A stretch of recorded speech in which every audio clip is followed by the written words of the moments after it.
Okay, folks, I've hit the live button and I have just turned off the voiceover function. So I'll just wait for Nicola to say that I'm in frame. But good evening, thanks for joining me. And thanks for joining Nicola, of course, who's in the wings, ever present. I'll have to check, I'm just loading this up. So. Okay, well, can you just... All it'll take is for you to stand up. Yeah, and... that looks alright. Okay, yeah. Right, so I'm going to move back round now. So we're just waiting for Nicola's laptop to boot up. So I hope you've all had a cracking Sunday. We've had a good Sunday. I've been a guest on Nicola's podcast this afternoon, which will be going live when? Tomorrow? Tomorrow. So check that out at Sea to Source. Yeah. Yeah. So yeah, I was being probed. It's a good way to put it. Once you've let me know that either Stace or Nick is on. Right, well, I'll tell you who's on. Steve Coombs. Hi, Steve. The Tubby Turner. Hi, Tubbs. Stace Makes. Hi, Stace. Nicholas. Gina Ickbockway. Wayne the Woodturner. Hi, Wayne. Wayne Bigfoot Woodcraft. Hi, Wayne. There you go. For those of you online now, yeah, good evening. And yeah, thanks for the photographs, Stace, and Nicholas just described it to me and said you've done a cracking job. So, brilliant, well done. Yeah, because when we left you the other night to go and have a Zoom chat with Charlie, because obviously Charlie works in a care home, so you know he's in a high risk environment, so we can't have him anywhere near us. So we were just hanging out with him on Zoom, so that's why we left you part way through. Yeah, I think you were just over halfway removing the timber for the dots. So yeah, but it sounds absolutely brilliant. So you should be very pleased with yourself. So right, cake stand part 3. I'll tell you who else is on. Yeah. Dr. D, Cy Smith. Hi guys. The Tiny Turner. Hi Emma.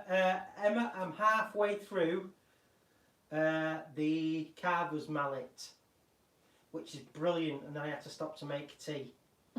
So yeah, I'm halfway through it, but I'm loving it. Really enjoyable, and lots of great information and descriptions from you, which helps me. So yeah, thanks. Trevor Huntley. Hi Trev. Real Ale 999. James Cassidy. The Flaming Turner. Hi Nick. Leona Fay. Hi Leona. I think that's everybody. Everybody so far. Right, so let's continue. I've got the blank on here, and yesterday I spent literally just 10 minutes just knocking the corners off, getting it into round, and I just gave it a couple of passes on the face. So what I need to do is I'm just going to be doing some mental processing and calculations as always as I'm going. First thing is just to face this off just a little bit better, because it is a bit convex towards the centre there, but it had quite a big wibbly wobbly out towards the outer edge. It was quite skewed, so it was unbalanced, so I've just really knocked this edge down really. So anyway, I can talk while I work, so that's cool. So just feel for where I need to be. So I'm just going to feel for where I'm starting, obviously. And just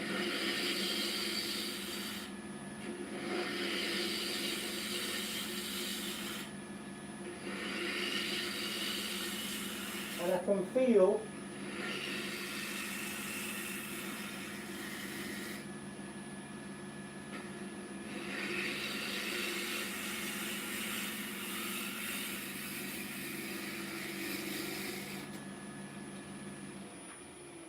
I can feel as I'm pulling that tool back across, I'm feeling it rising and falling. So we've got Wivey Woodshed, Colin Watson, David McClernand, Bad Starfit, Alan Scott, Fred Taylor, Chris Nunn as well. Hi guys.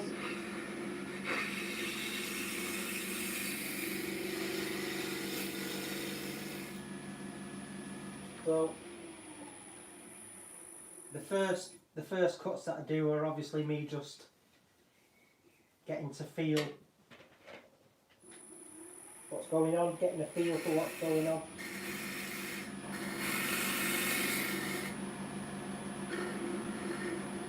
Again, feel for that centre pit.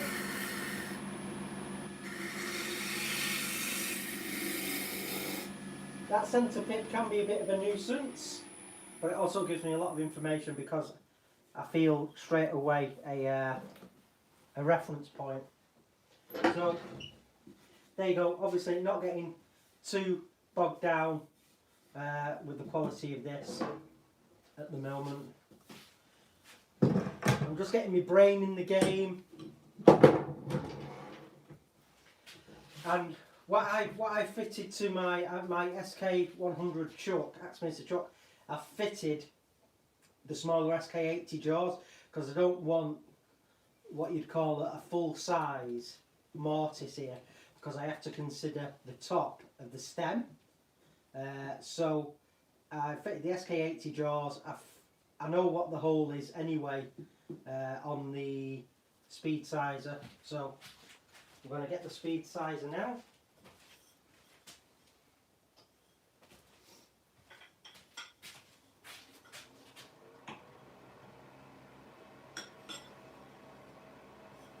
Feel for where the hole is. So which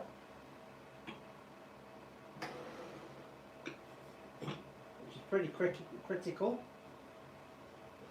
Feeling where that hole is, so that's good. I can just lock that down.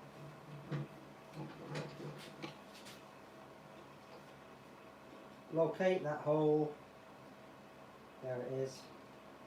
And a quick spin up.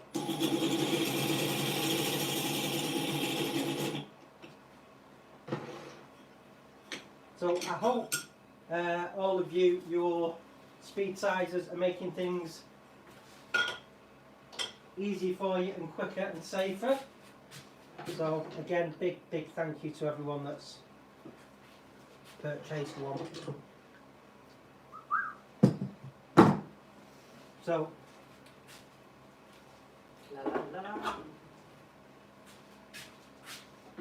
parting tool, so that's well low centre.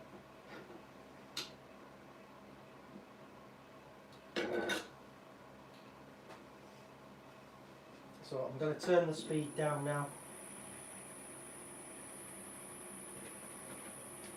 Sounds about right. Feel for where that groove is. I feel that with the tip of the tool.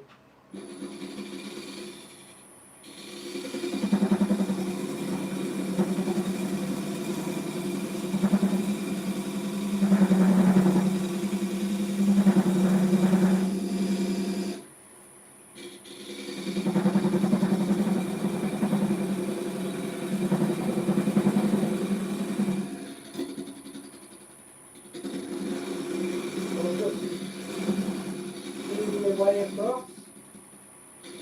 Yeah, a bit of a step there.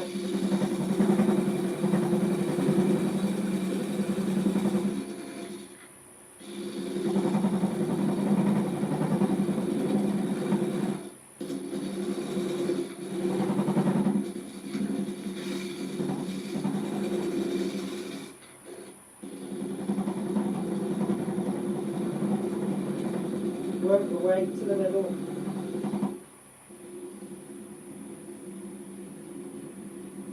Nice and slow.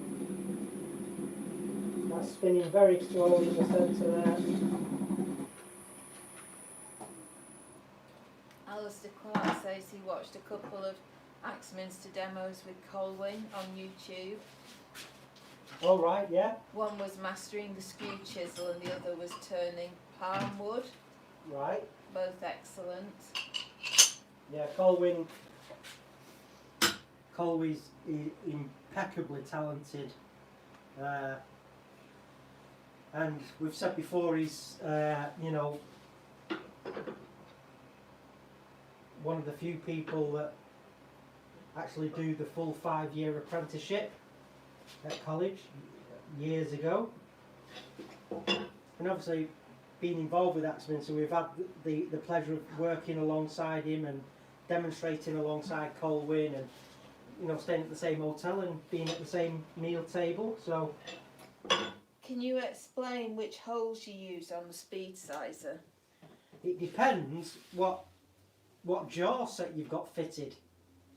So I'm using C jaws, Axminster C jaws, so it's marked on the speed sizer. It's marked, these along here are marked with letters. So you just find the right letter for the jaws that you're using. We do know that there are a couple of jaws in the Axminster range that aren't marked on here, so we have, you know, we've mentioned that to them. But if there isn't an exact hole for your make of jaws and it isn't an Axminster, try one of these holes. And if it isn't, you know, if you've done an exact measurement initially and you go, oh no, it's not lining up, just go to the next hole along. You know, it's not that critical for the sake of a few millimetres. Obviously, if you should be using this hole here and you decide to use that one and your jaws are, you know, way out of true, that true circle is what you're after, then that would be a safety issue. But if you just go to the next hole along, if you're using a different brand of jaws, don't worry about it. For the sake of a hole, it's not going to matter. But they're all lettered and these are numbered. Drop it down a little bit. And it work in front of you blank. Bit for, yeah, that'll do. That's it. So yeah, these are lettered for Axminster jaws. These are numbered, and that's size in millimetres. So there should be a hole. But if you're using Axminster jaws, find the letter that corresponds to your jaws. It's that easy. The blind guy can do it. And it was invented to make life a lot easier for me.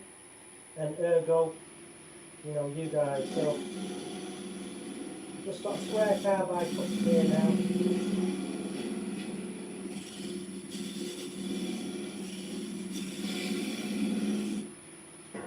Still a tad high.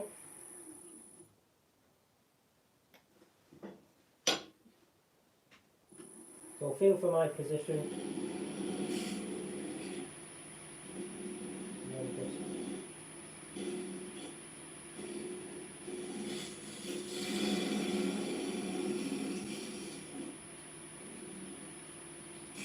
because we want this nice and crisp and clean.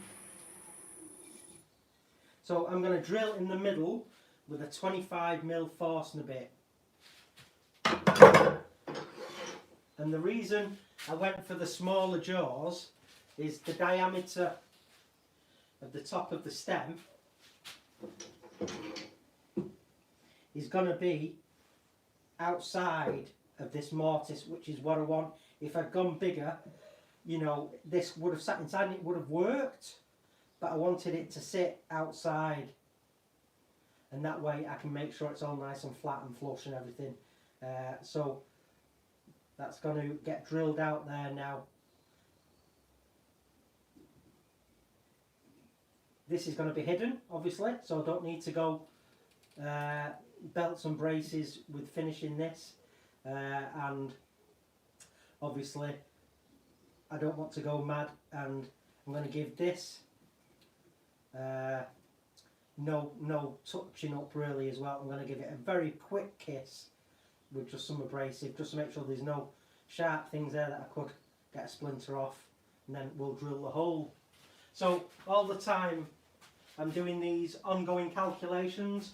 Remember, I can never refer to a sketch, so all my blueprints are mental and all my calculations are done mentally on the fly, but it's like brain training.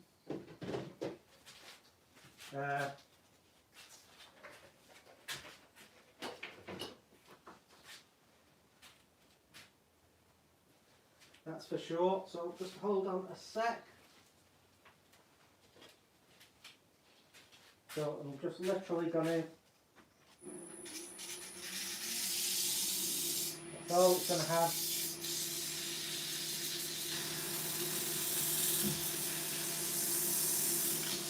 Just a very quick kiss.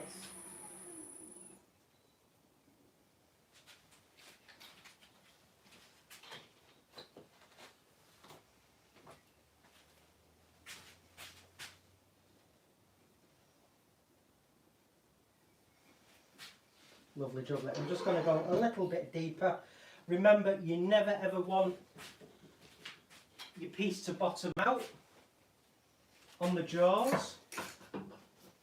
We can explain that later on in another video.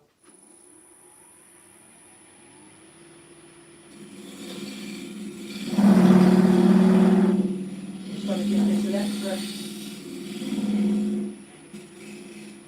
an extra millimetre. Just feel that's better. And again, don't go mad. And I'm holding the abrasive at an angle just to retain the integrity of that dovetail.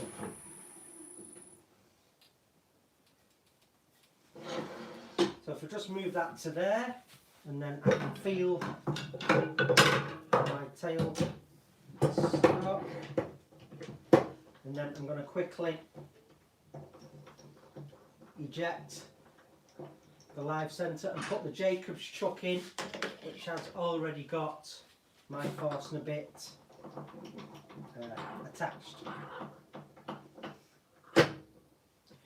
Okay, so just bring that up into place. So this isn't going to want much at all, so it's just going to be a bit of trial and error. I'm going to turn the speed nice and slow.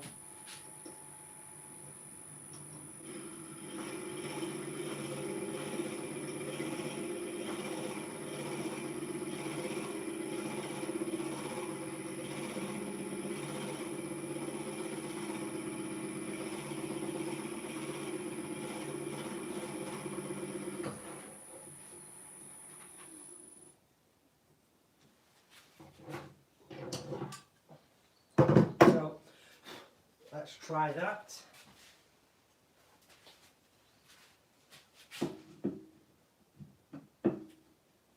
So it needs to go a bit more, just a bit deeper, just a tad.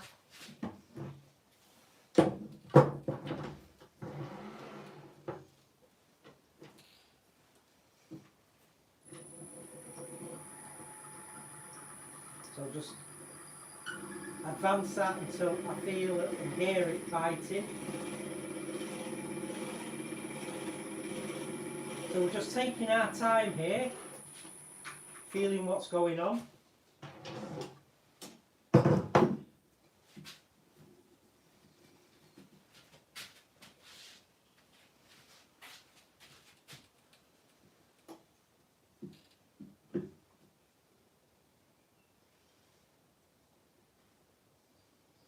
So that is spot on.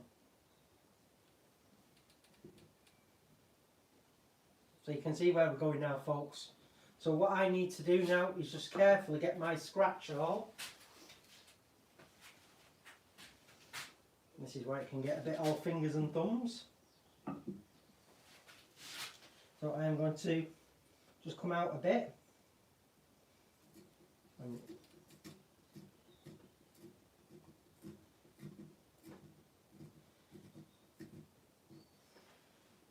And I've marked a position there.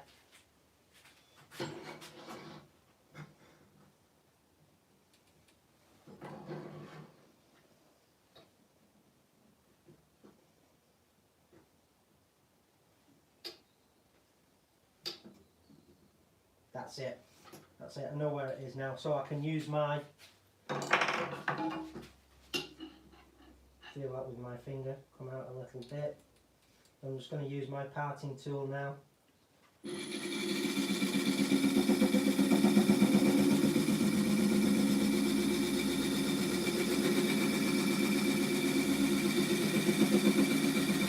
Nice and slowly.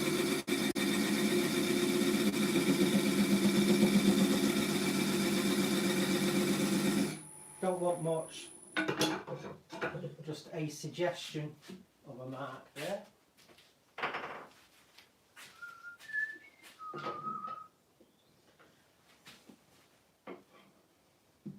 So I'm feeling in there for the little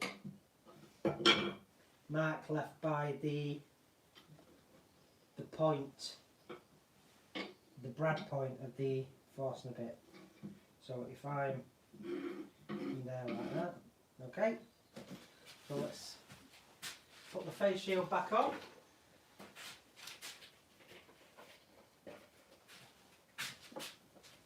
Again, feel for where I need to be.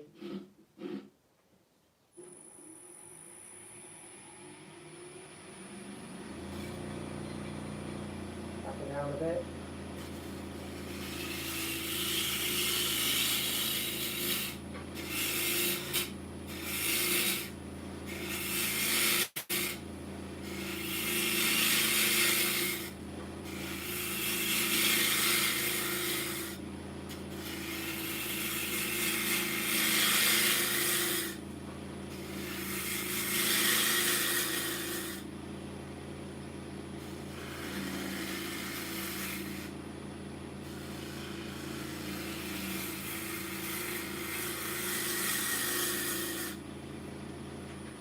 I'll have a stop there, have a feel.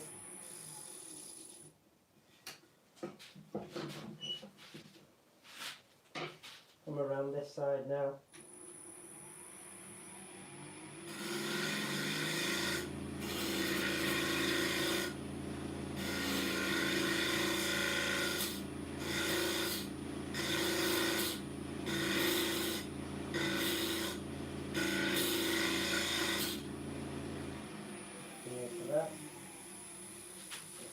That's good. So I'm just working, obviously,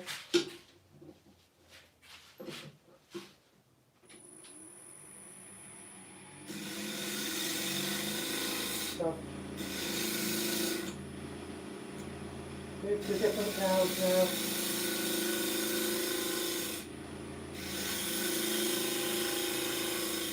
This one's got more of a fingernail grind, so I can tell what's going on. Just lift that a little bit. So it's very important for me to just feel for my reference point.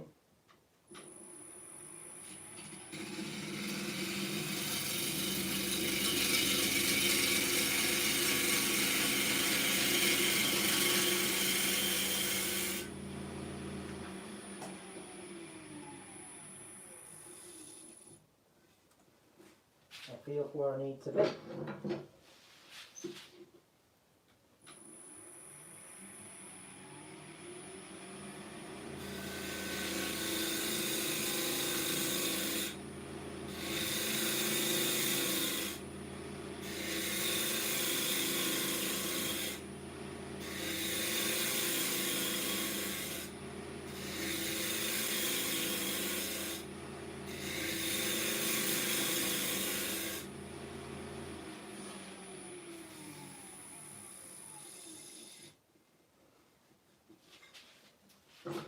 And what I'm doing is I am getting a great idea for the shape and the texture that I want in my mind.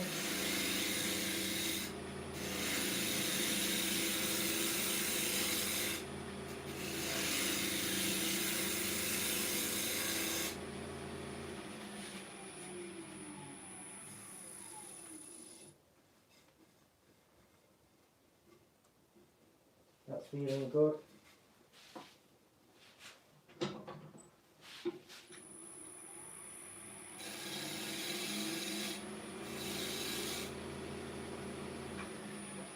So it's start, stop, feel, start, stop, feel.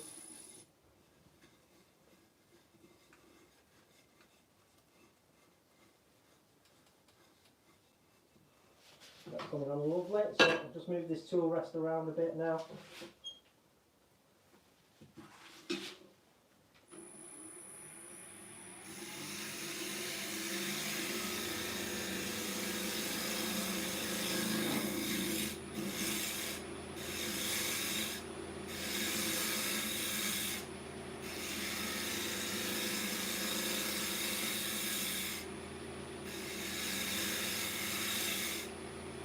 listening and feeling for what's going on all the time.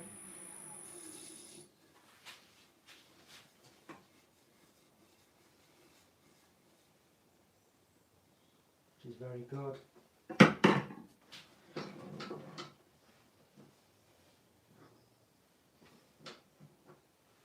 So just reduce that speed. A bit more. Feel for where I can feel that ring.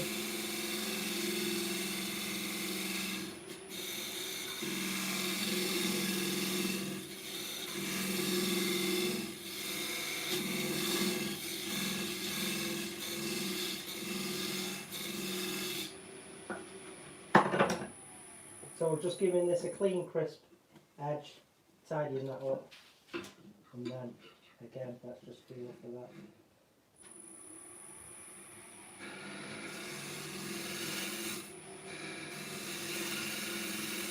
And just tidy that up now.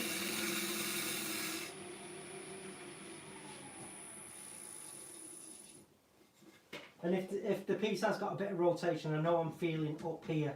I know where my hands are in relation to the piece and the project, etc. So, happy days.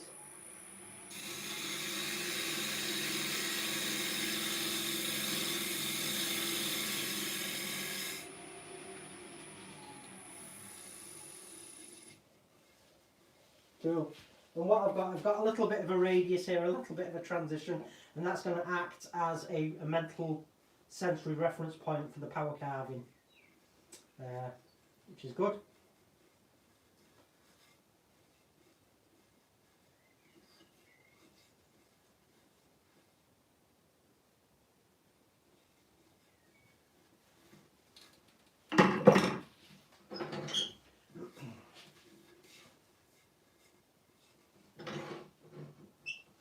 Right, feel for my scraper.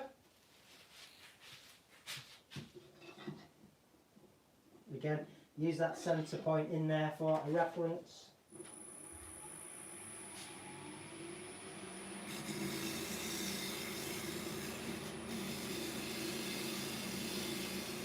Very light touch.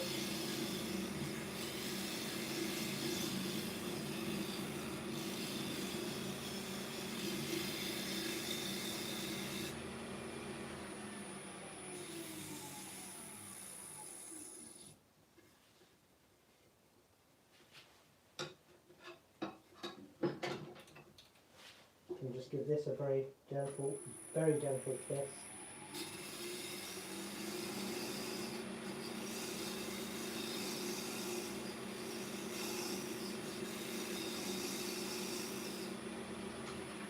There you go.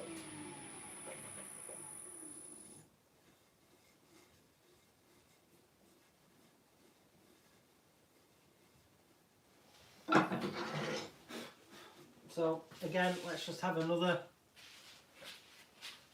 mental, not there, it's in there. That's cool.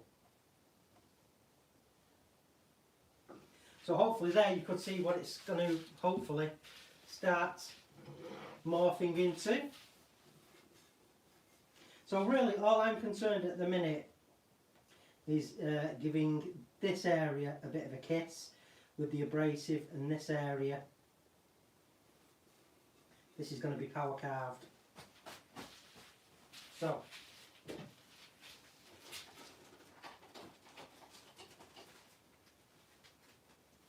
but I hope you're all getting it so far. Any questions, Nicola? What wood is the top? It's cherry. Cherry. Same as the base. Right, so as per the recommendation set down by the AWGB PPE guidelines, I have to go into full-on power cap mode. Yeah, dust protection mode. So I'm going to shout. You should still hear me.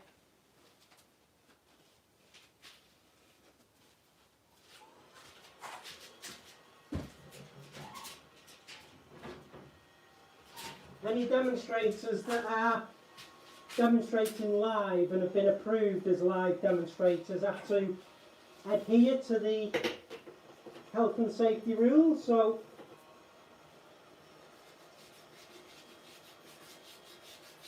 I don't really want to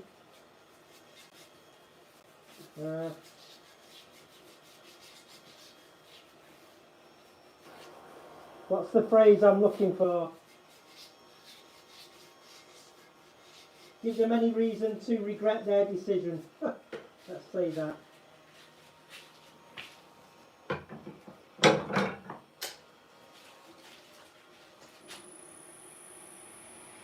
Turn the speed quite low. From 120.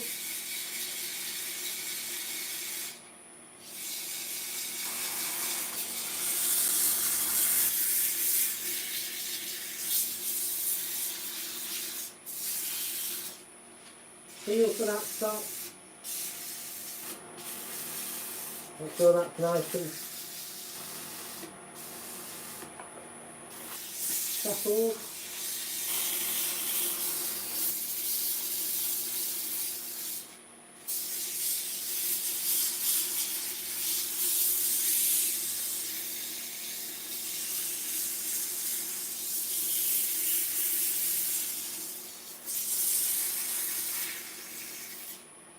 How long has the cherry been weathered? Well, this has come from British Hardwoods, so it's been probably in there. They've got a state-of-the-art vacuum. Well, they've got a couple of kilns. This is probably in their state-of-the-art vacuum kiln. So I couldn't give you an answer, but we can find out. We can ask. But stuff in the vacuum kiln, I don't know. Is it hours or days as opposed to? Yeah.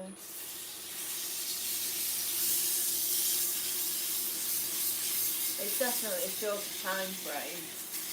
Oh yeah, hugely. Much shorter. It's significantly short, isn't it? Yeah. But I don't know what the numbers are. We'll find out. We'll ask Jason or Tony.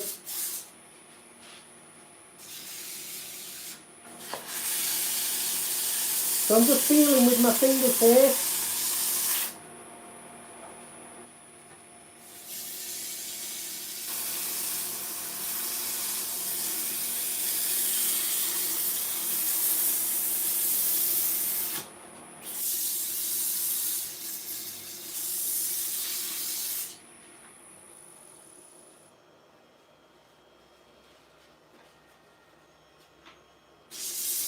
Dad says he's got some cherry.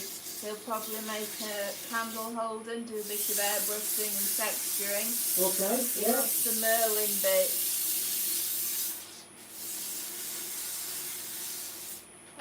Midnight Joker says fairly low moisture content probably then. Yeah, it is. It is dry.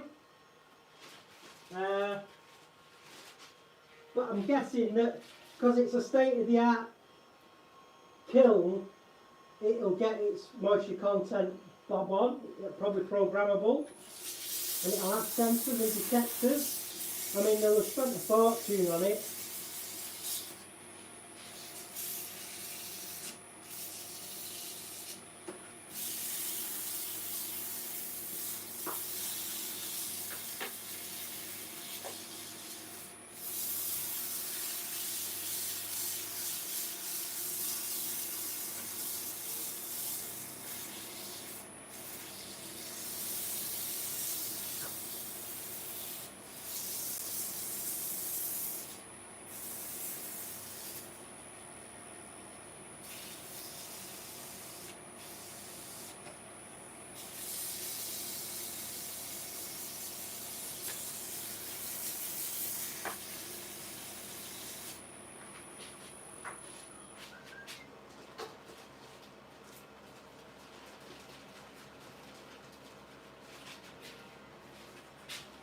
So this is 240.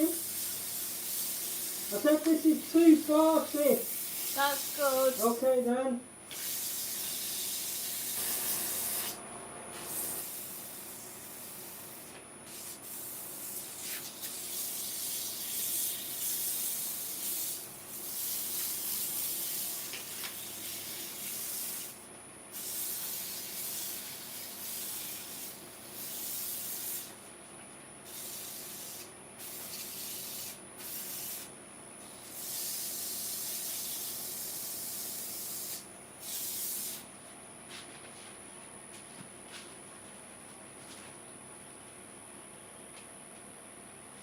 Flaming Turner says, what grit is it? He didn't hear you. 240. And now 320 Abronet.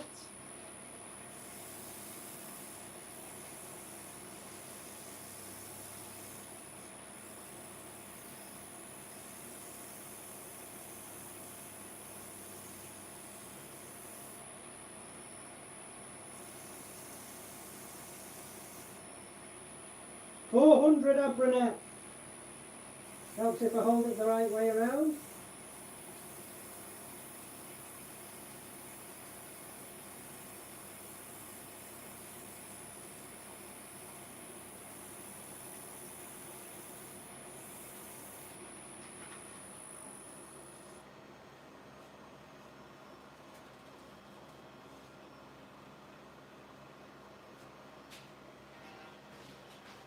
James Cassidy says he's got 2 large chunks of cherry that have been sealed and in his store for 2 years, and it still needs to dry out further. Whoa.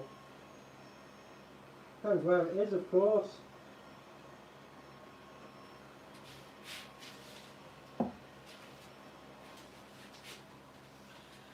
Right, folks, so what I'm going to do now is get the Merlin 2, and then I'm going to carve to match the base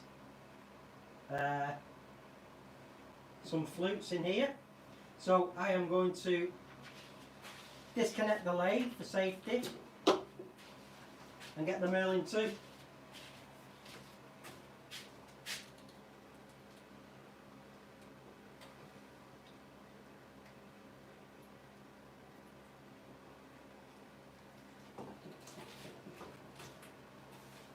I'm coming.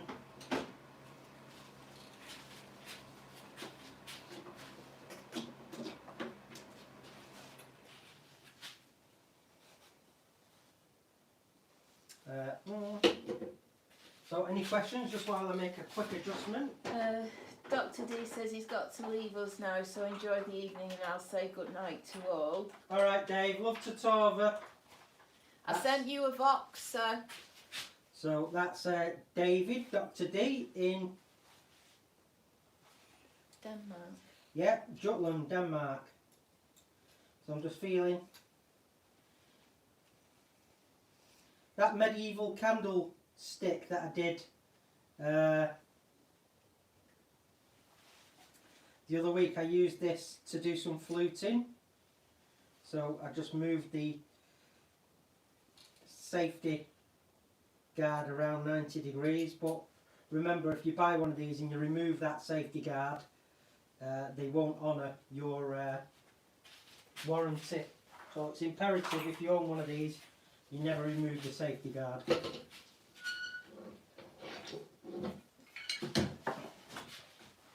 put that on the floor.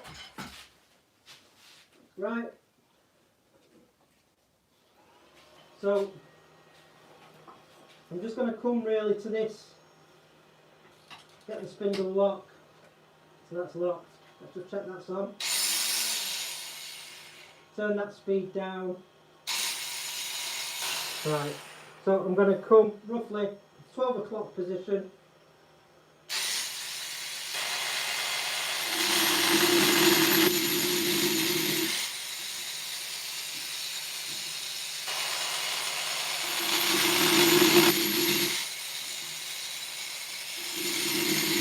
And come down there, so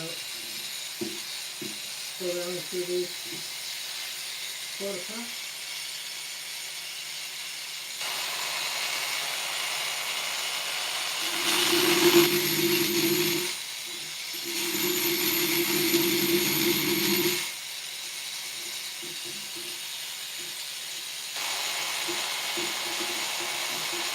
Good.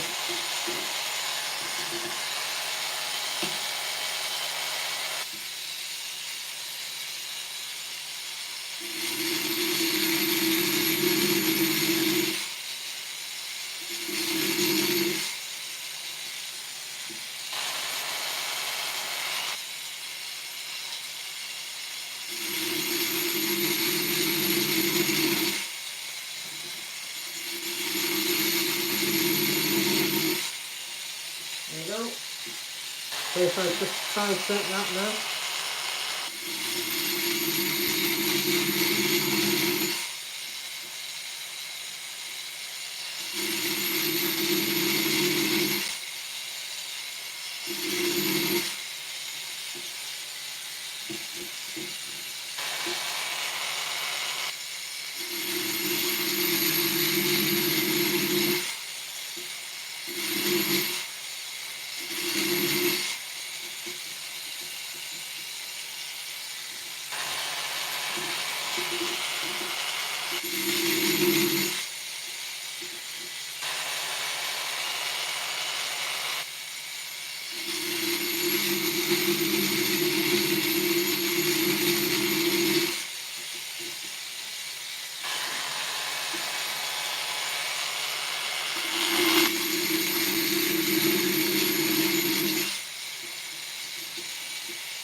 So now, we can start doing the trisection now.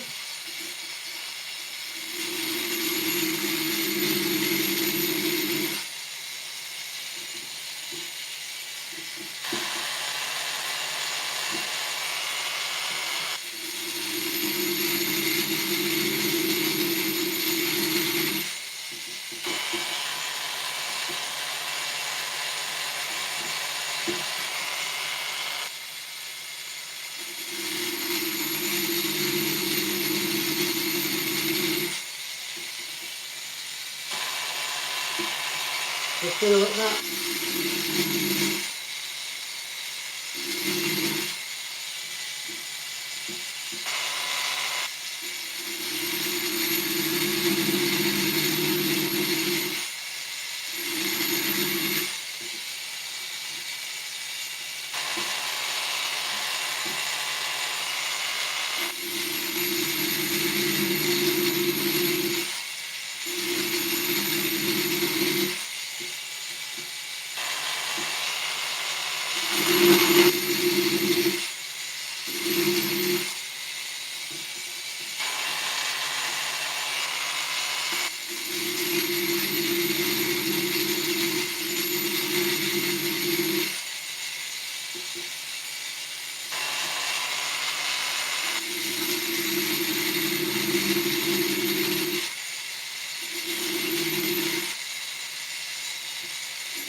That's pretty much it for the fluting. So that's the fluting done. What I need to do now is think about starting to tidy it all up. So I'm just going to change the head. So I need that. That and that. So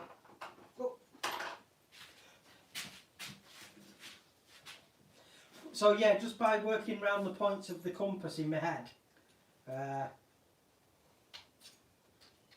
I can get, you know, get around and do what I need to do. Obviously, I would use, if I was doing something and I needed it to be uber accurate, I would just have to take my time and use the indexing facility and count my way around. Steve Twidell says the stand is looking great so far, Chris. Nice work. Thanks, Steve. So,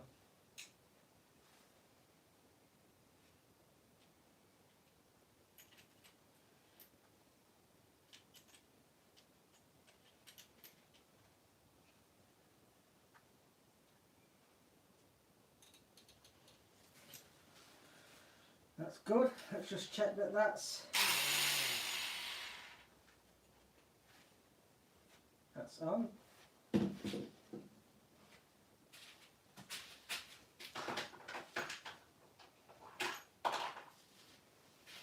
I'll just get what's this the flange.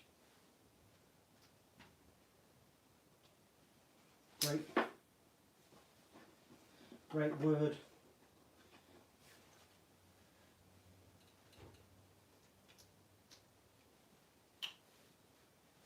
It's very onomatopoeic. Flange. Yeah. Right, so I've just nipped that up now with the spanner and this flange tool. Flange!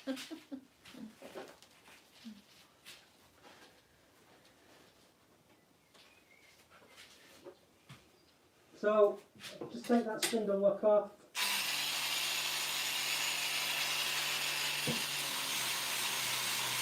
We're going to clean all this up now.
That's good. What I'm going to do now is put my dust mask on. Remember, the lathe is unplugged.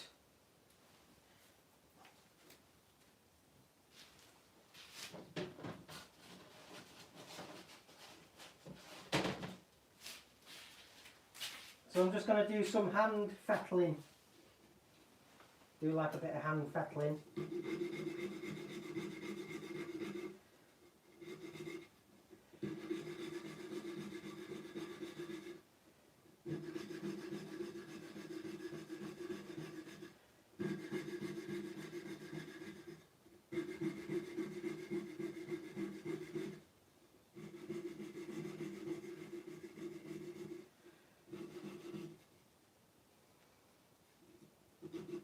So I'll just work my way around, won't take long. Give these a tidy up inside. I didn't want to push too hard inside the flutes with the 3M roll lock because it would possibly ruin the effect.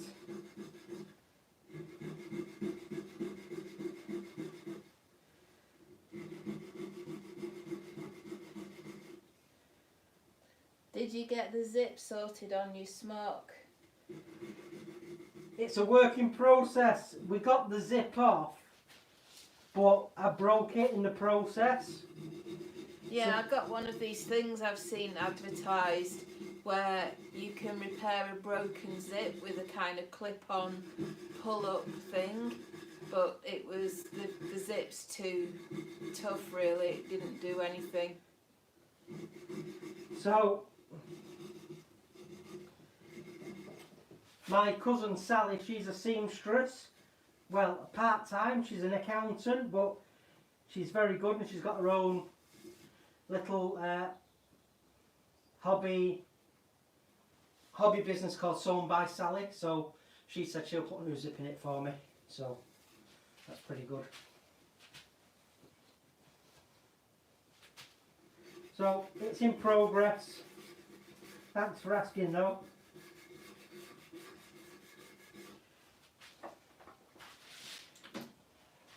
Get rid of the Merlin.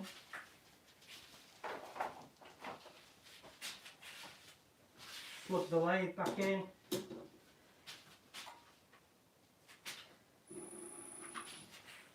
Cool.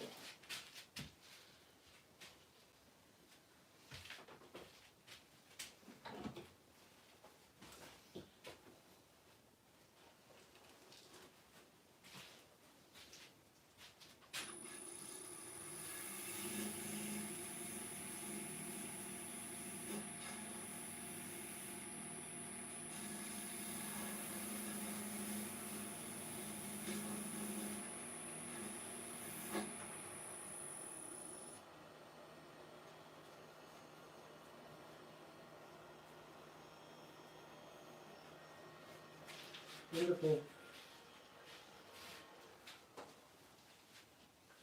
Right, on to the next machine.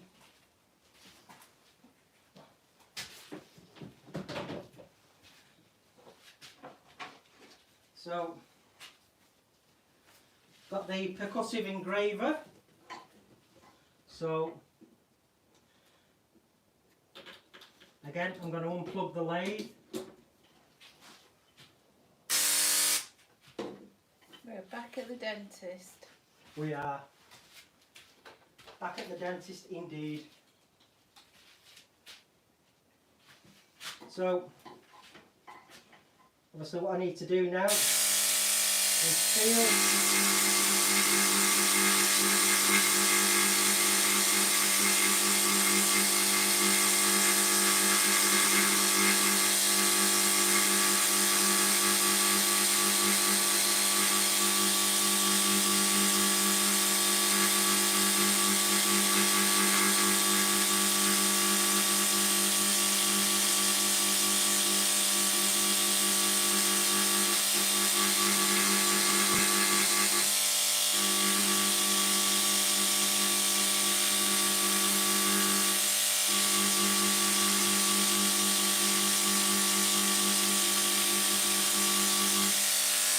So this is what's going to give it, after it's had the paint and the gilt cream on it, this is what's going to give it that aged pewter feel, which is what I'm going for. Where am I? Here. Right.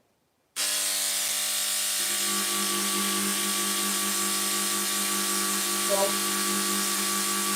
I use my fingers as a guide.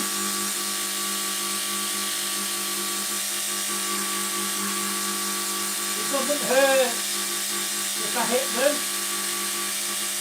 Well, I need to hit them.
Engraving tool from? Sorry? Where's that tool from?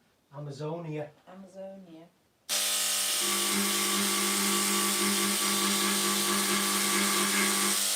Obviously, it's great for engraving metal, and you can, you know, security mark stuff, and you can do fine engravings and things. Works great, obviously, on wood. And this technique that I'm using, where I'm just doodling all over, it's very quick, in, you know, relatively speaking, for me, and it gives that aged pewter medieval metallic touch and feel that I like so much.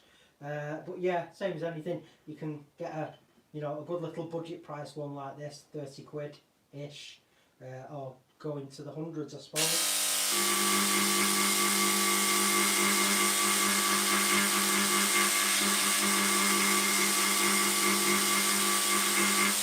But of course, this will engrave designs and shapes. You know, you can draw with it.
questions? Not at the minute, no. Good turned daily. Good turned ailey. Good to see somebody else covered in man glitter. Yeah. Yeah.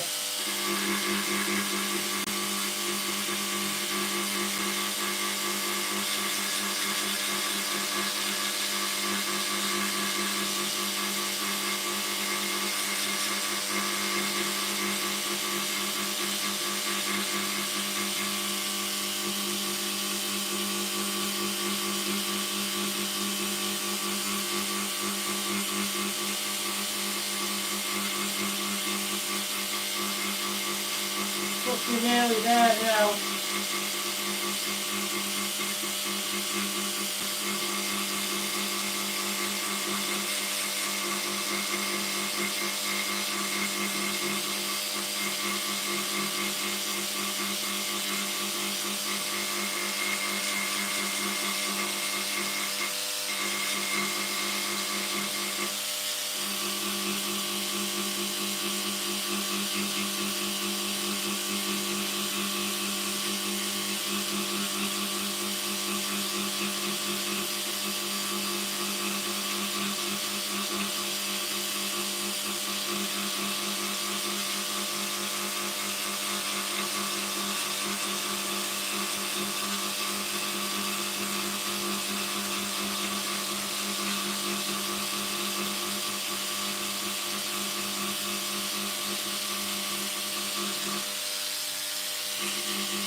Right, to the last one this.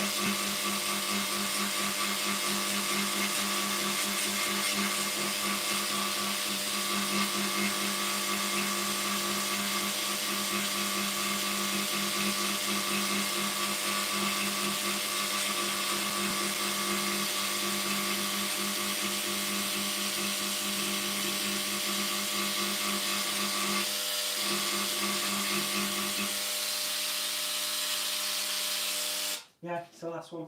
So the beauty as well is any areas that I might have missed, that's cool because this is really replicating pitting and age. So any areas that I might have missed, they'll just be sort of like a flat surface, and that all adds to the effect. So we're not bothered about that in the slightest. All adds to the effect.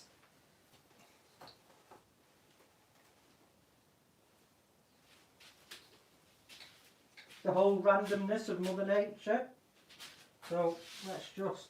Do you know what your project is going to be next week? No, not yet. That was Alistair Clark. Steve Twidell says, are you putting a lazy Susan bearing on the bottom to allow it to spin? No, probably not.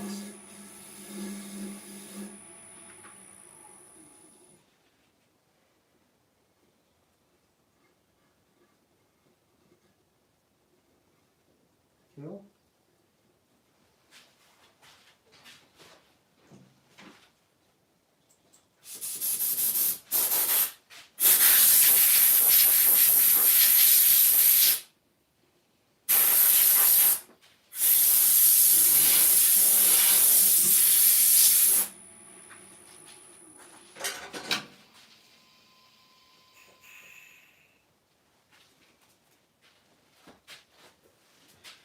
Right then, time for some airbrushing, methinks.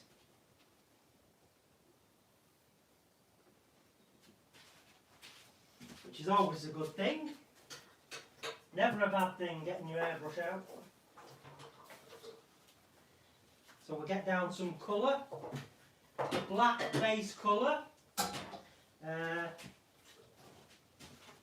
Flaming Turner says, so where's the cake to pop on the top? Well, it's not baked yet. We might have a couple of slices, or a slice. Well, I'll do one this week. I'll bake one this week. Nicola will bake one this week, and then we'll do a some photograph. photographs. So, Didn't get a chance today. Well, no, because Nicola's been working on her own stuff and doing the podcast, so... Imagine a Jaffa cake on it. You lot are always talking about Jaffa cakes. So, imagine a Jaffa cake on it. I'm just opening up the regulator on the compressor. So here we come. Just adjusting the mat valve. And then I'll adjust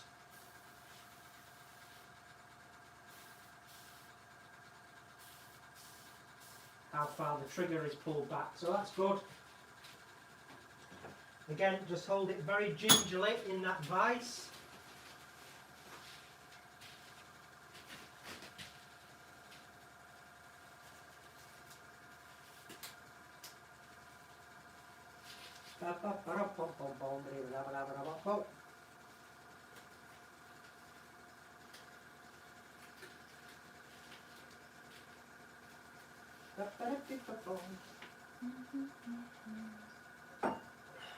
So,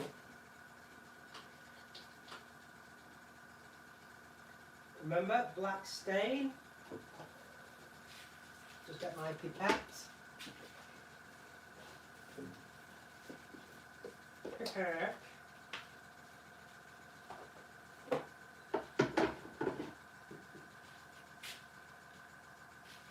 Come over here. Take the colour cap off.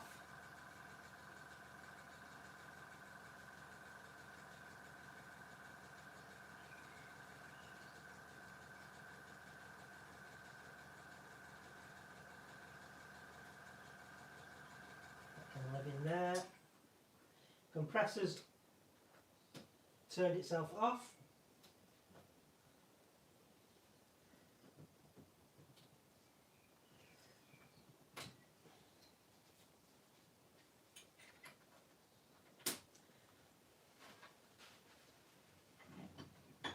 So what we need to do now is I just need to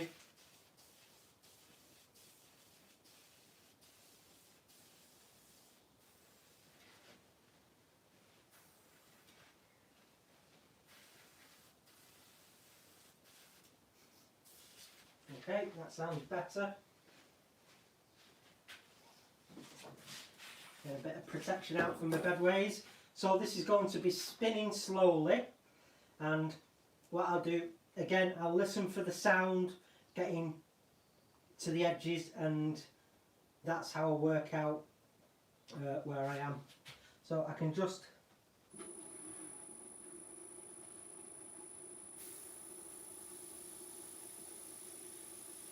listen for it kissing that edge.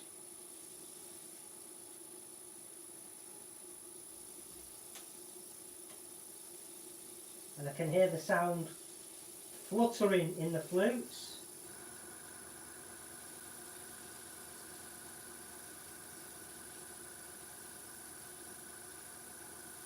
I'm just taking my time.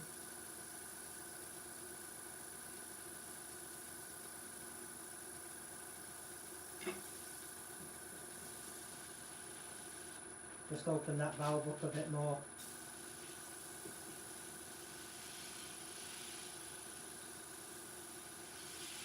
Again, I can hear that I'm on the edge. Boy, am I on the edge.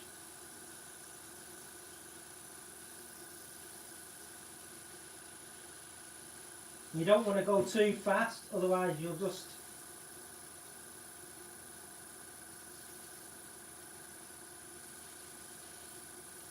end up missing everything. And then you can also, so I can hear it hitting the flutes again. The sound is changing, so I'm just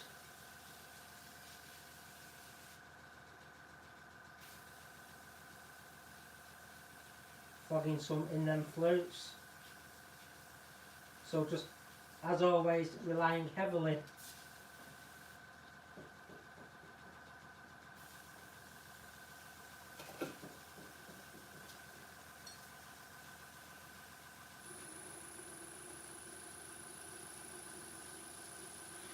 on what I'm sensing and feeling.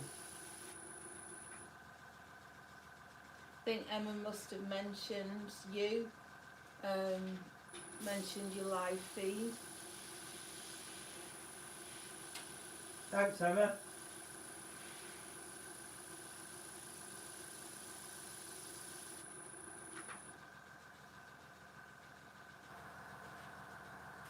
So hopefully I've got everything there. Spent a lot of time on that. Again, relatively speaking. And I can tell by the sound changing that we're just coming up to that shoulder. Standing on the airline there. Just coming up to that shoulder.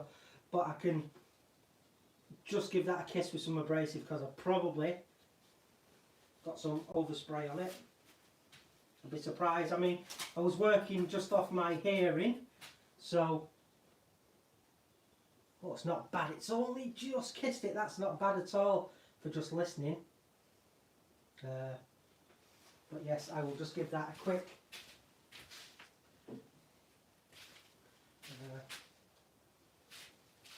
kiss.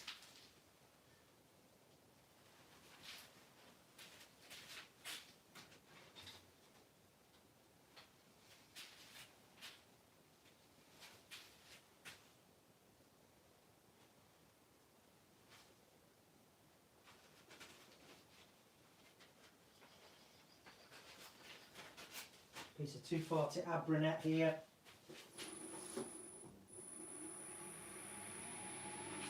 Cool. Just get my dust mask.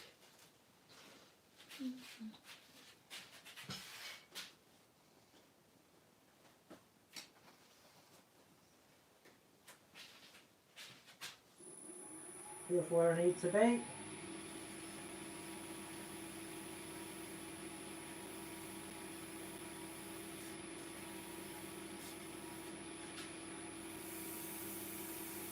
Give this another clean up while we're at it.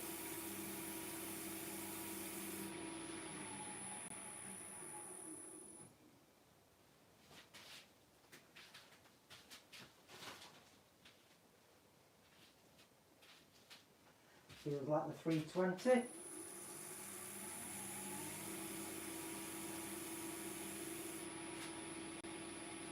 Again, just feeling for where I need to be.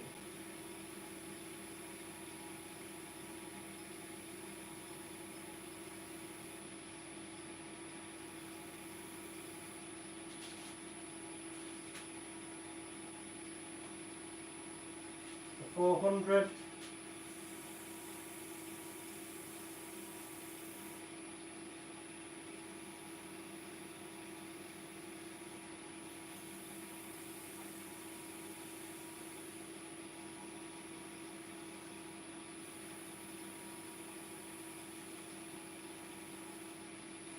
Even give it a kiss with 1,000 net.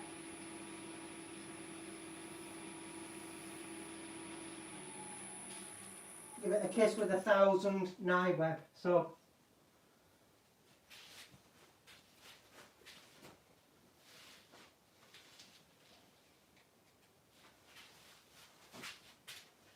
go for my sanding sealer.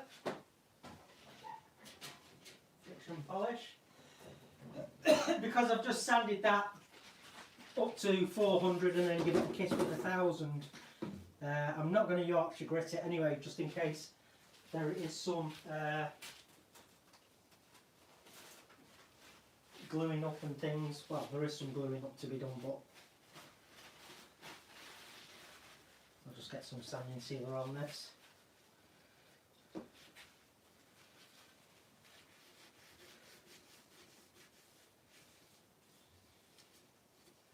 Very carefully, get that spinning. And just get that sanding sealer kissed up to that rim.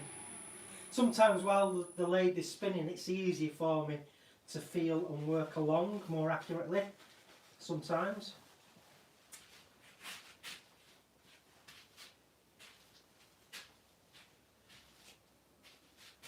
Flashed off.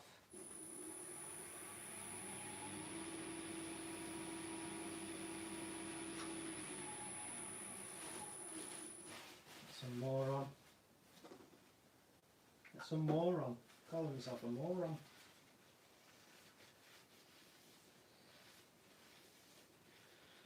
Which is nice.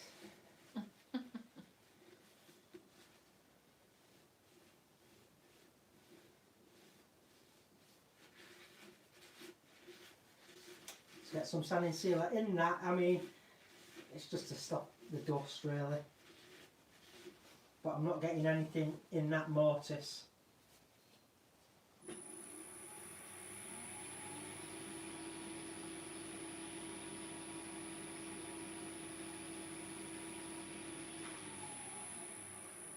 Good.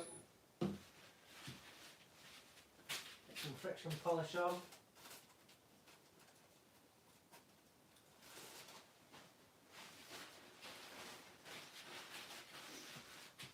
Which is here. Turn that compressor off. So remember, just literally a couple of drops, and I can feel that fall on the tissue. Bloody hell, made me jump that.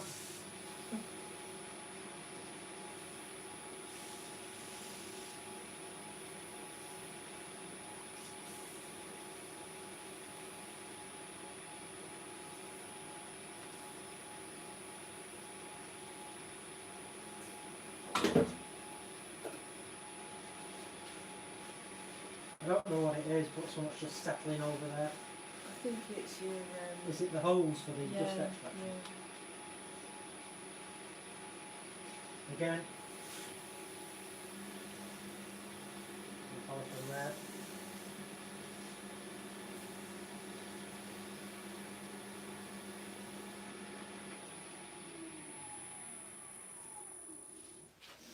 Awesome. Awesome wells and awesome car.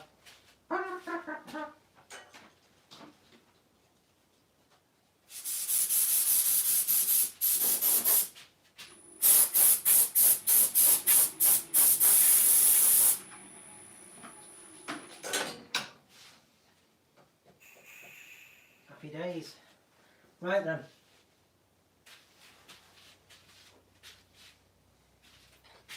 Get some gilt cream on this now. So remember, get it on your index finger, and then you smudge it on your thumb, and then you smudge it on your middle finger. So you're crushing any little lumps that might be knitted particles, because if any of those get squished into the texture, it'll oversaturate it. But we want less is more, a light touch.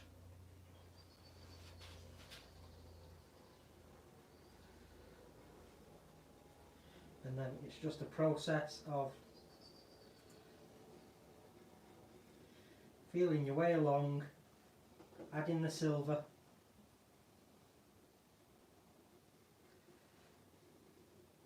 a very light touch,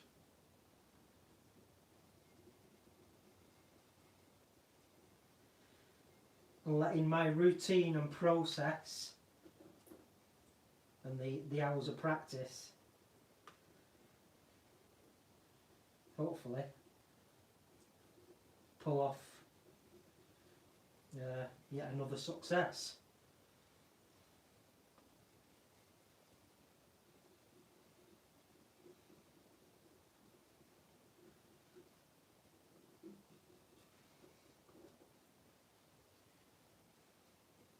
So what I'm going to do is just rub on one layer just so we can get something on it so you guys can see.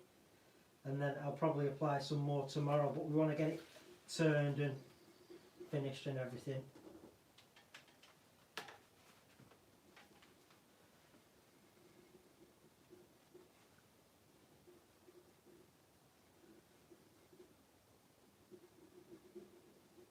Ian in the shed just realised it was 9 o'clock. He thought it was around 6. Oh dear. Nick says after watching this he wants to get some of that cream too and give it a try. Okay. Who? Flaming Nick? Yeah. Yeah. It's a chestnut product. It comes in silver, copper and gold. And just remember Nick, less is more, a very light touch. you know, you can build it up in layers. And once it's dry, you can buff it and then apply a wax overcoat to it, but you have to wait until it's fully cured. Baz says, have you used gold? He's found it goes on differently to silver, feels different for some reason. I haven't, I've got the copper, but I know what he's saying because the copper goes on with a different feel for me. But after a few goes of it, you just learn to reprogram your brain as to how that feel. Well, I do anyway, but it'd be the same for you. You just get to know that feel. Debbie says, I'm going to have to pull off a really good cake for this cake stand. You are.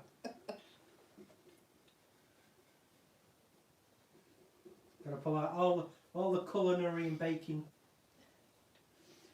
Yeah. Little had better pull out the eggs as well. Yeah. Yeah. Eggs are so free range at the minute, nobody can bloody catch them. But Wayne Clasper, is Wayne Clasper still on? I think so, yeah. But he's an avid baker, isn't he? Cook and Yes, stuff. oh yeah, yeah. So. Yeah.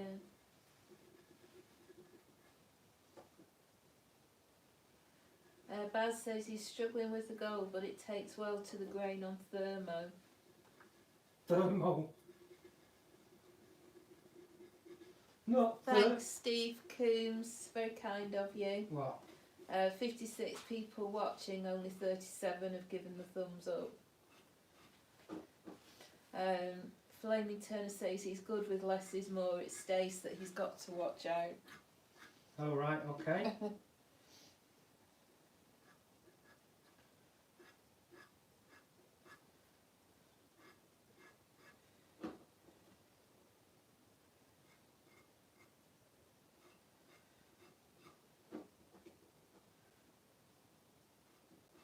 So I'm just getting some little highlight of colour in the flutes.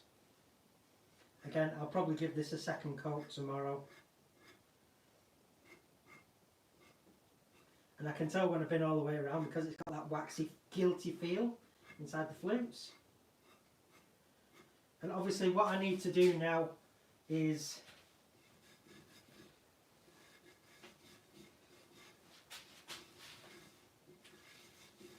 just do that to even it up a bit. I can just clean my hands now with a bit of thinners because I've got silver gilt cream all over them. If you go touching things, you'll be depositing silver gilt cream over everything, and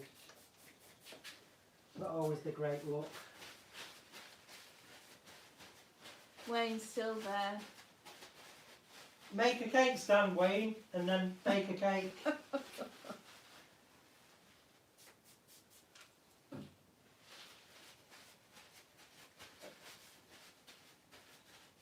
Everyone would be saying if I knew you were coming, I'd have baked a cake.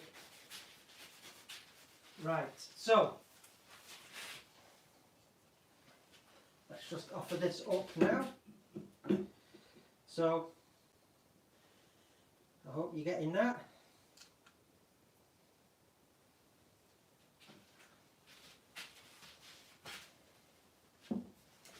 Right, so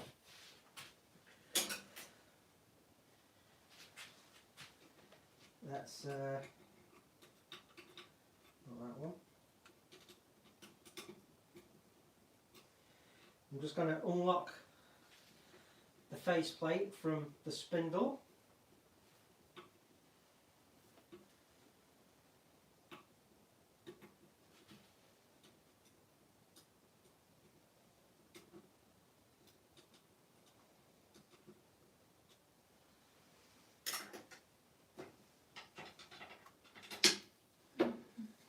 Baz says he likes how you've done the underside natural. Yeah, want a bit of contrast. Bit of contrast. Looking good, beautiful, that's really nice, that looks amazing. Alan's asked candles, question mark. Candles? No, well, this is for cake. I've just made. It's a big candle. Yeah, it'd be a huge candle. I did a Corinthian style candle holder last week. So the pictures are on my Instagram, and I used the indexing system and did fluting along it, and did this medieval texture.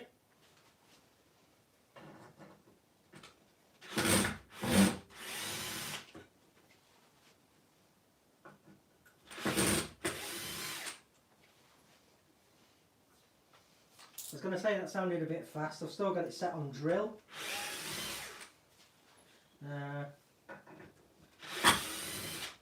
From the other day I was doing something else.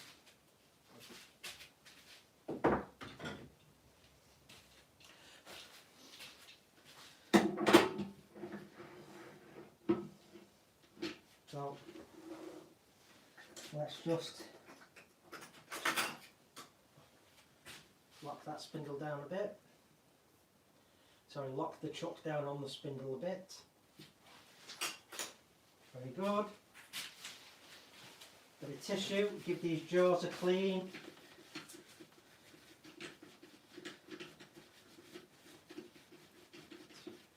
Even though the inside of the mortise is going to be hidden, sorry, the mortise. Still like to keep up the regimen, the process.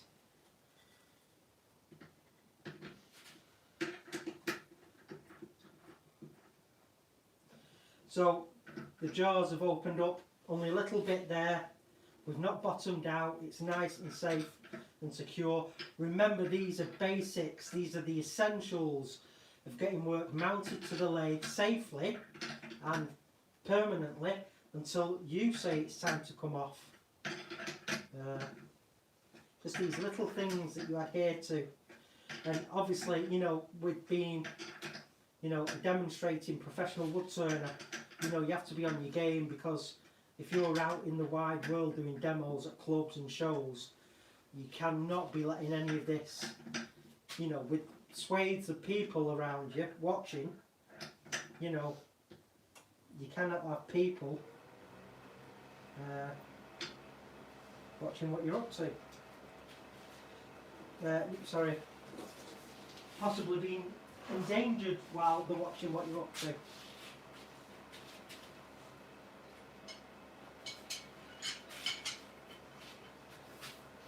Baz says his neighbour was painting her door and didn't have any sandpaper, so Baz gave her some and told her, fail to prepare, prepare to fail. Damn straight. That's right. Yeah, very true. Very, very true indeed. Right.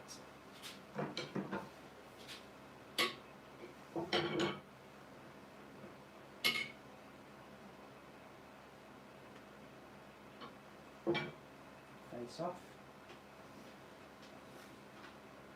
Make sure the spindle locks. So start it reasonably slowly and stand clear. And listen for any wobbles or weird sounds.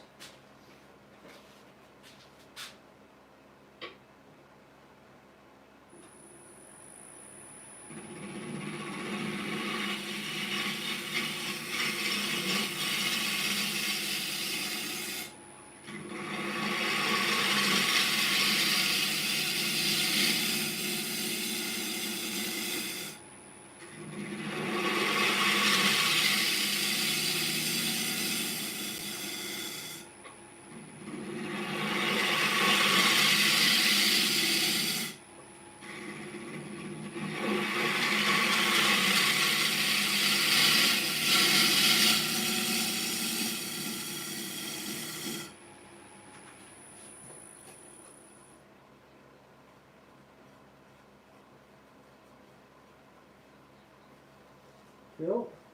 So I'm just feeling now for as I go along turn the speed up.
Take that.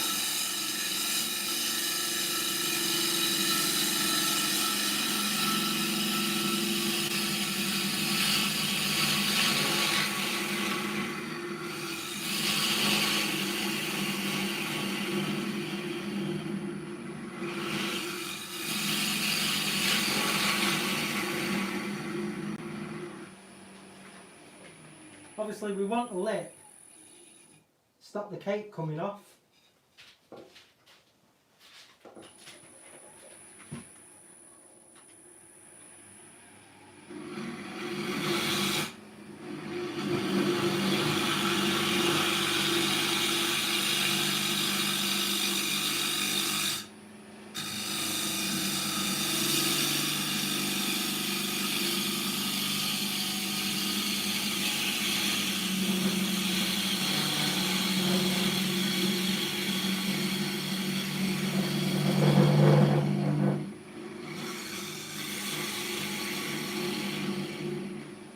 There's some harmonics, don't worry about it.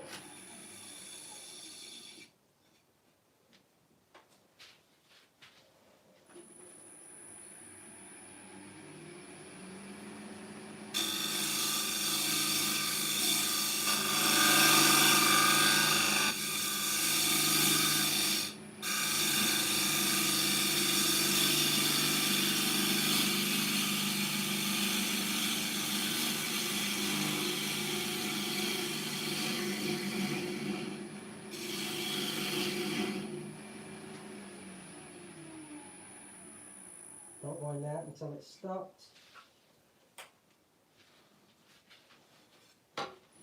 Does the cherry smell nice? Yeah.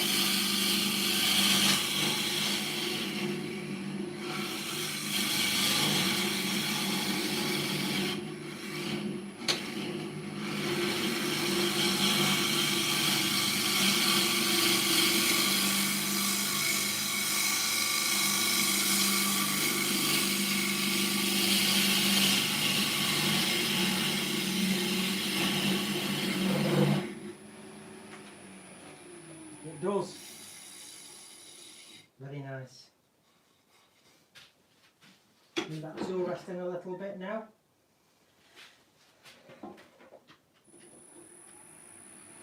Right, let's just have a feel now how close I am. Right, that's spot on really there.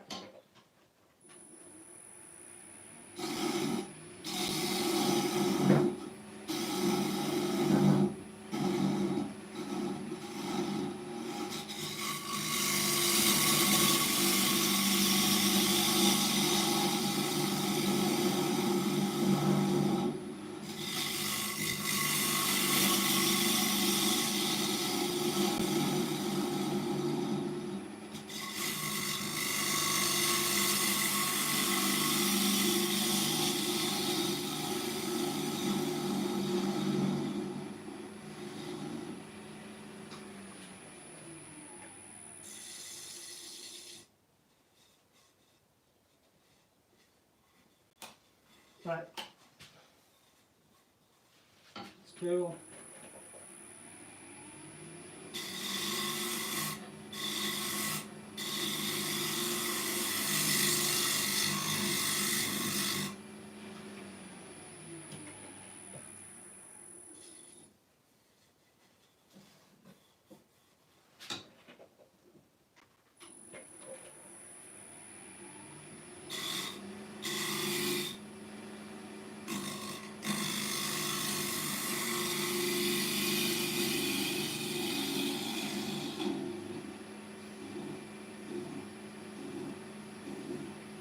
trying to nudge that little.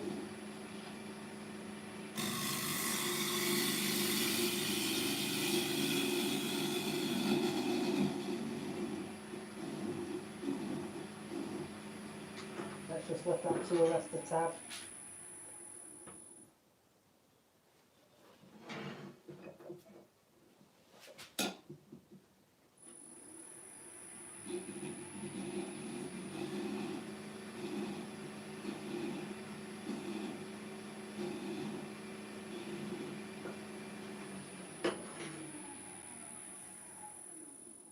Just a bit more.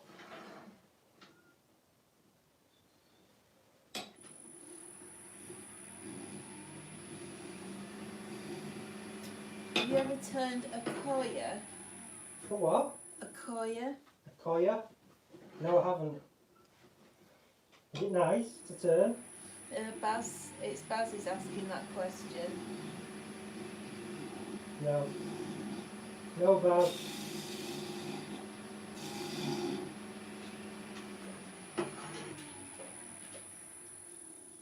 Pada turne a koya.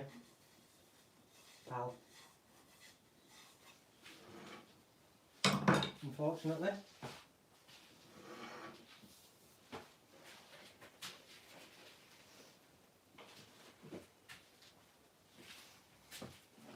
Unfortunately. Right, PPE.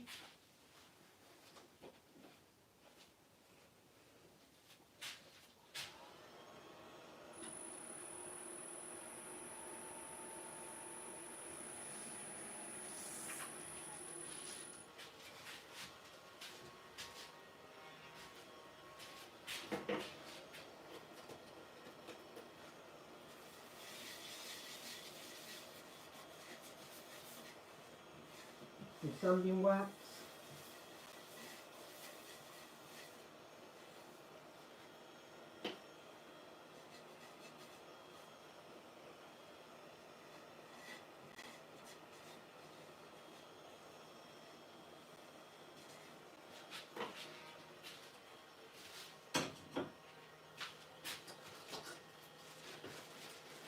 So this is only going to get sanded up to 240 and then I'll seal it, grit it.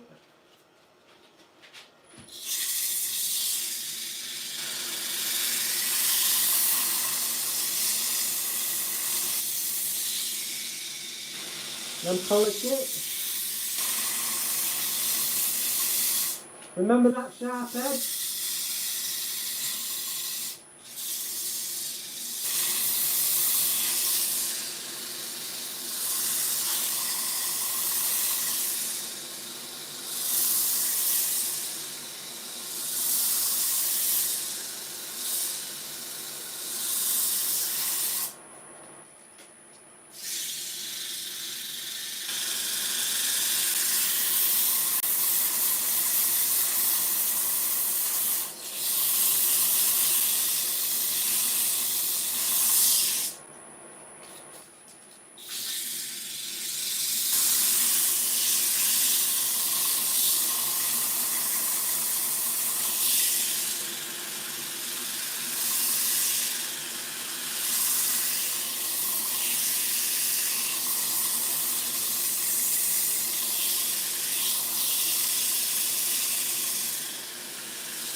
What are you doing now?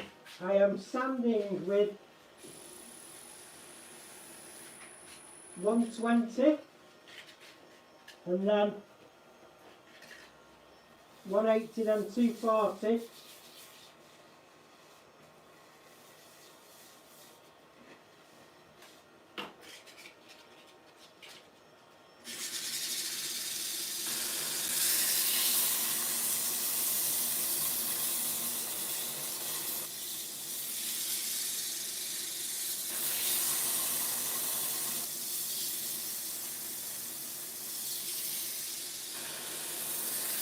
So obviously this helps keep the dust down as best as you can, really.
The feeling for a piece of 180. I've got it. Don't panic. Andy Slater says awesome work, Chris. Who said? Andy Slater. Cheers, Andy.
Make sure that all of that wax is worked in.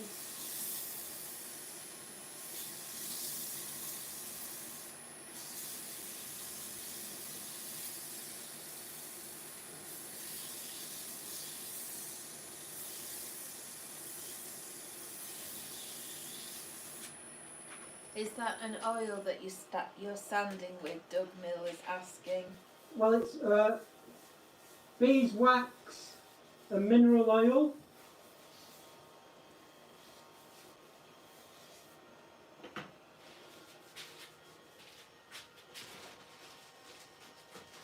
Yeah, beeswax and mineral oil.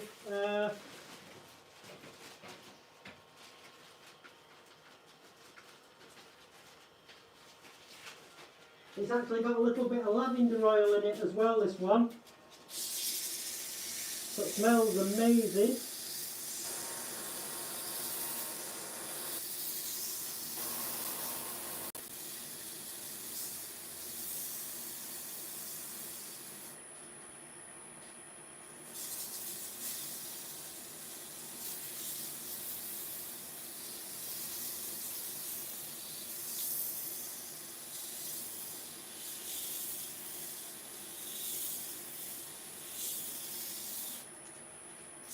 So whilst you're sanding and the speed's relatively slow and the tool rest is well out of the way, get your hands in and your fingers.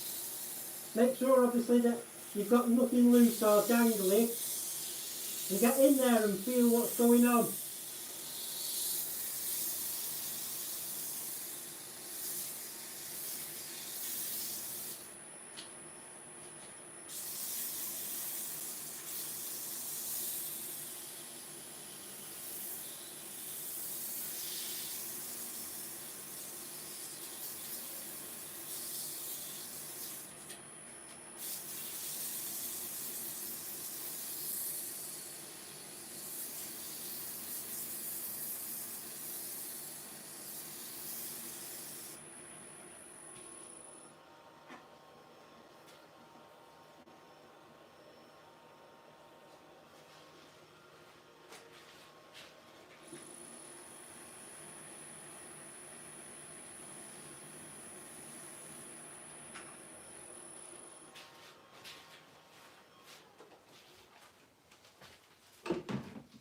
So, what I need to do now is get this sealed.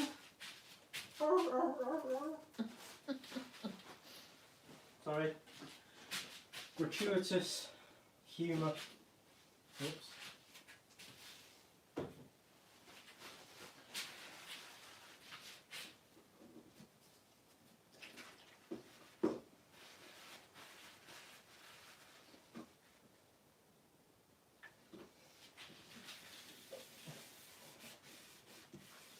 Get the sanding sealer on.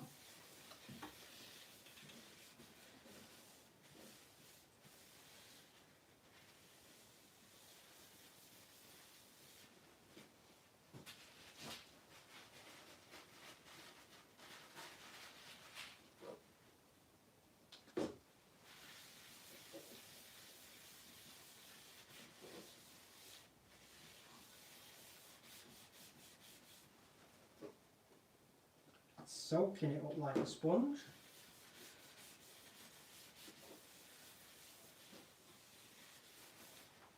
That's cool. So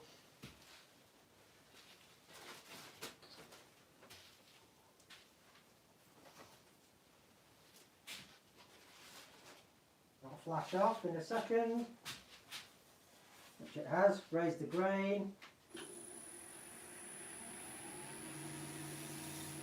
Denib it.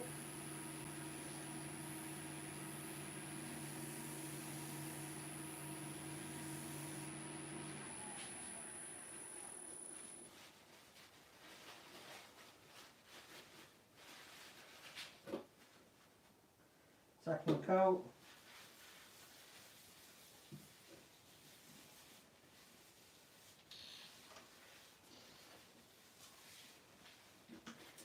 Chuck that away. Glenn's just come on. Hey Glenn. Perfect timing, is it? Nearly. He plans it. I know. He does it every time. Every time.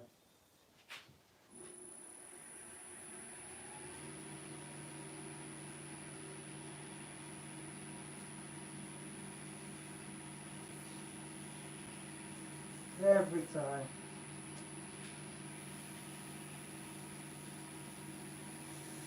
Denib.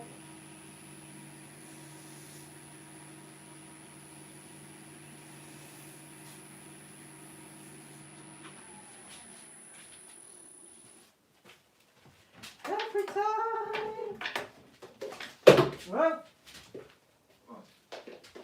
Where's the lavender mix from? Well, it was made by Wagga Potter for me. So, well, originally it was beeswax, lemon oil and a bit of mineral oil, but I ran out. So Wagga had made me some lavender wax as well, because I love the smell of it. So I'm using that as a sanding wax. It's doing the same job, it's just that lavender oil instead of lemon oil. So Flaming Turner says, I think Glyn sits there with the stream on and only says hi when we're about to use Yorkshire grits. yeah, probably. He's canny, that lad.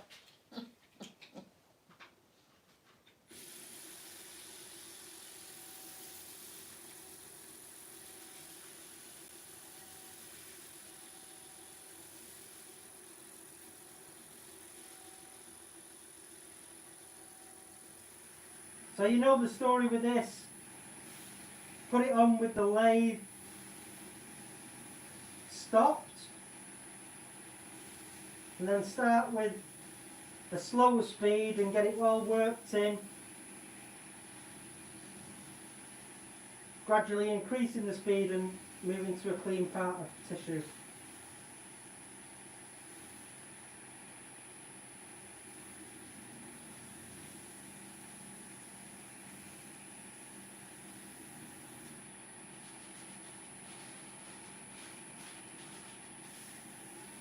Turn the speed up a bit.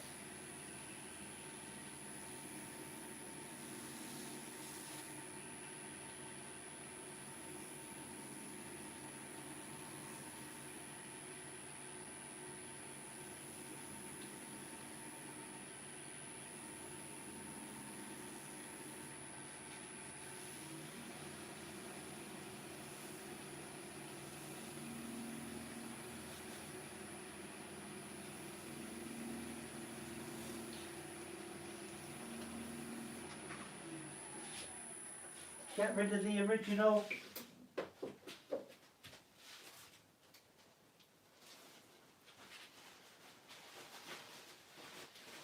microfine.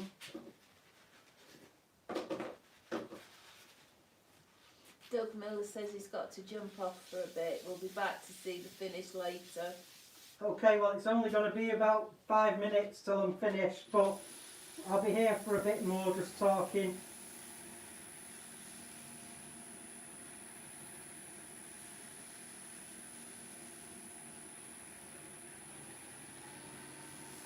So this is the microfine.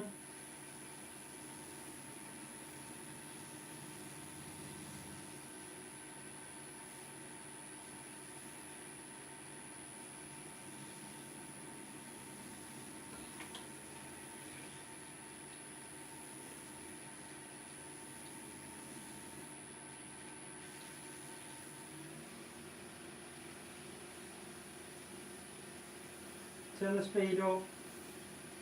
Keep listening for what's going on, keep feeling.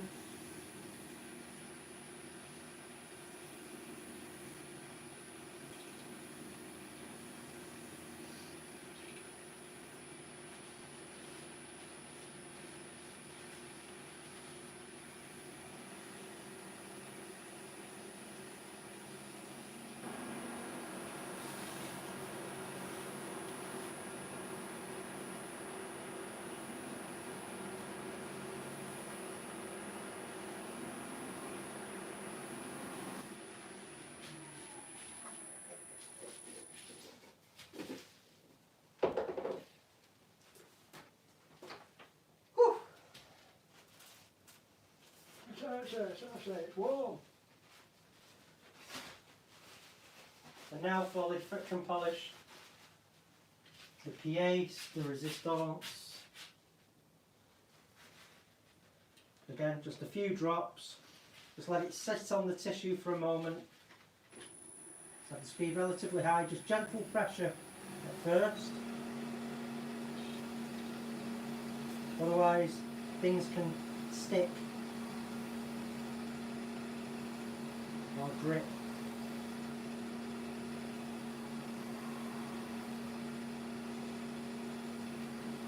And again, a couple more drops. Less is more.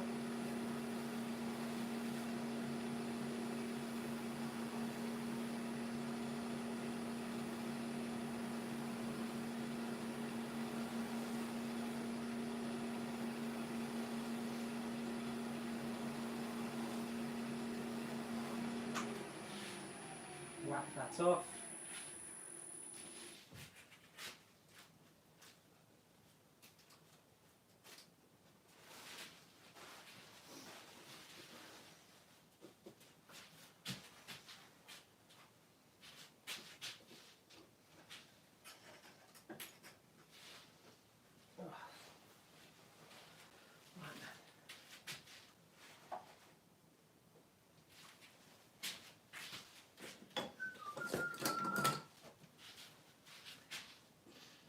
Make sure that lathe's speed's off and it's turned right down.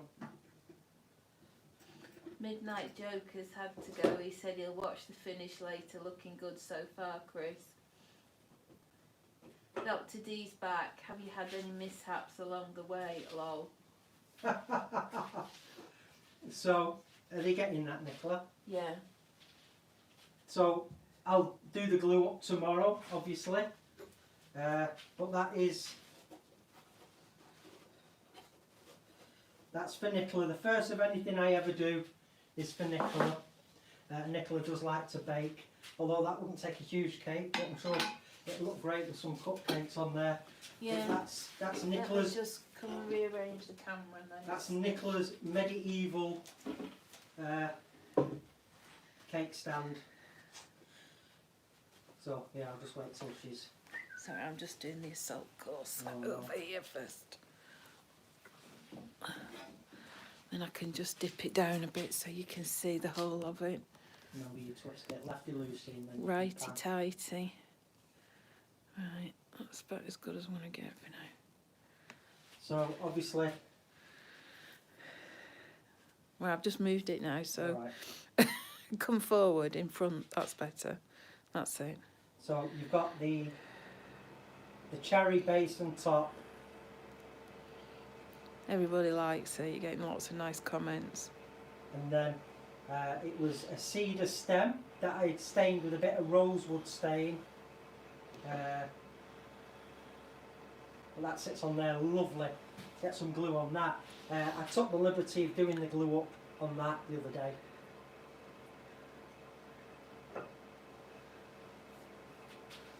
So obviously it's got a nice little lip on there, so if you are trying to manhandle your cake, especially me, you know, blind man in the house, I'm not just going to throw it on the floor, which is always a possibility. So No. indeed, so if I just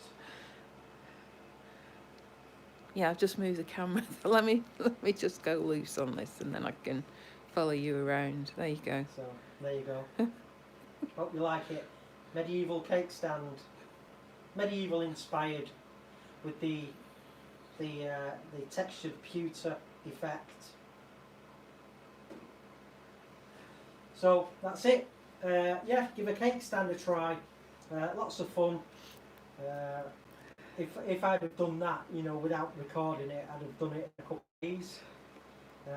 But lots of fun, and again, you can just make them your own. Have lots of fun. Texture them, colour them, leave them au naturel. So we're done. So I hope you've enjoyed.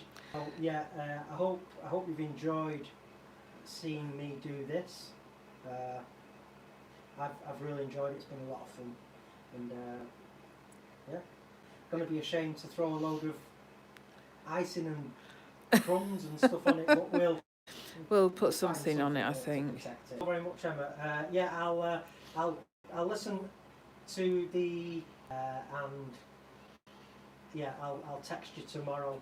Finish listening to it, and yeah, loving it so far, Emma. But thank you so very much. Oh, Twisted Trees has done £5 as well. Thank you very much. Thank you very much. Really appreciate it, and that goes a long way to keeping us in our workshops a bit longer. So yeah, Emma, I expect some medieval projects out of you. And because Emma's a very gifted wood carver as well, I mean, flipping heck, Emma can go bananas on them. So yeah, happy days. I'll take my safety squints off now. Oh, where have you all gone? So, Tubby Turner's given you £5 as well. Oh, thank you. Thank you so much. Yeah, you. And Steve Whitehall. Oh, wow. Thank you so much. You're very kind, all of you. Yeah, you're very, very kind. Thank you so very much. So, Steve Coombs as well. He's given you wow. $5. Oh, bloody hell, they're all at it. Clean Senior's given you a tenner. Thank you all so much. That's amazing. I hope you're not bidding on it, because I've said it's for Nicola. I'll make some cake this week, and then we'll put the cake on. And Flaming Turner's giving you a high five. Yeah, of course that counts. Yeah. Fred Taylor said language, Nicola. Yeah, it's not like Nicola language, Timothy. So, Oh, it's just like it just kept coming in. yeah, all you lot out there that are listening to this, that are turners, and you spend so much time in your workshops, you know, making amazing things. Yeah, if you do make one, send us the photographs and Nicola can describe them to me. Yeah, so if you have a, you know, anything you've made anyway that you know, if you're not a tuber or a, you know, you're doing live videos, you know, please send us as many photographs as you can, you know, via Instagram and stuff, and Nicola can always describe them to me. If you've got something and, you know, you want to show it off because you're proud of it, no matter what level you're at, you know, if you're a beginner and you make something and you're proud of it, you know, share your experiences. We'd all love to find out what you're all doing. But anywho. So tomorrow we're back with At Home with the Fishers, and Yes. there are lots of demos going on during the week. So if you go on to Chris's website, christopherfisher.co.uk/calendar, or just look in the top menu, right hand side, you'll see calendar.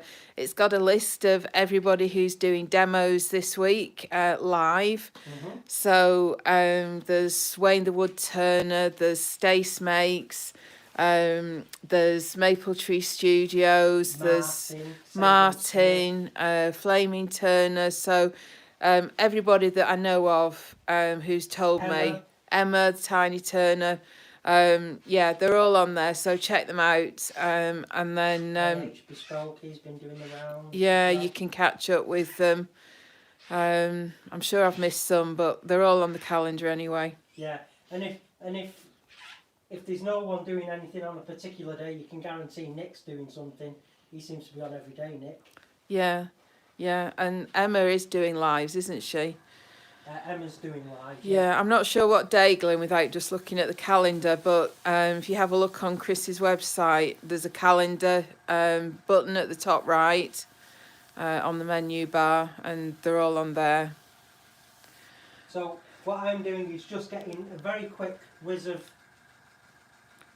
I have to feel for where the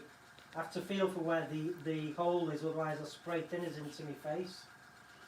Another perk of being blind. So Right. I'm just giving this a very quick rudimentary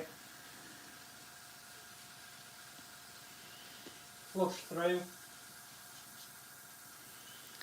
So are we saying good night then? We're saying good night, folks. Thank you so very much. And look, you know, we really appreciate all the money and donations. We really do. Yeah, it's really good, really kind of you, and thank you so much.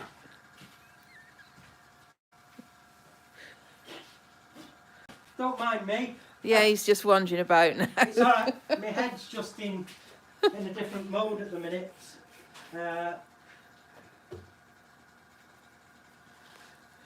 Right, I'm going to turn this off then and say good night to everybody. Yeah, good night, everybody. Have a good evening, whatever you're doing next, and thank you very much for watching. Thank you for all your kind comments and what do they call it? Super chat. Is that what it is? Yeah, and yeah, just thank you very much for spending the evening with us. So yeah, spread the word. Don't forget to like, share, comment, and subscribe. Tell your friends about me, and hope to have you back here next Sunday. And if you can make it on our At Home with the Fishers podcast tomorrow for an hour's worth of Waffle. we'd love to have you. So until that, good night.